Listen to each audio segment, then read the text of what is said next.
সবার সামনে দাঁড়িয়ে ঝিলকে জড়িয়ে ধরে নিজের মনের কথা জানায় সাক্ষ্য। হ্যাঁ বন্ধুরা, ভোলে বাবা পার্কারেগা সিরিয়ালের আজকের পর্বে এমনই এক ঘটনা দেখতে চলেছি।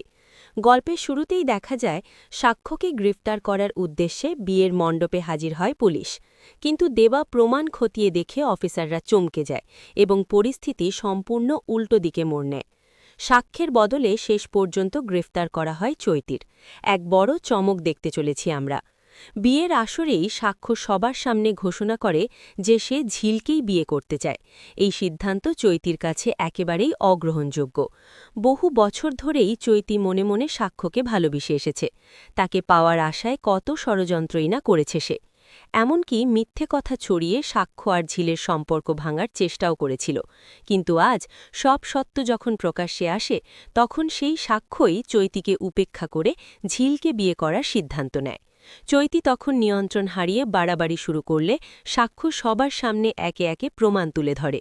কিভাবে চৈতি ঝিলের বিরুদ্ধে নোংরা ষড়যন্ত্র করেছিল, কিভাবে মিথ্যে অভিযোগ এনে তাকে ডিভোর্স দিতে বাধ্য করেছিল। এসব শুনে চৈতি আর কিছু বলার সাহস পায় না।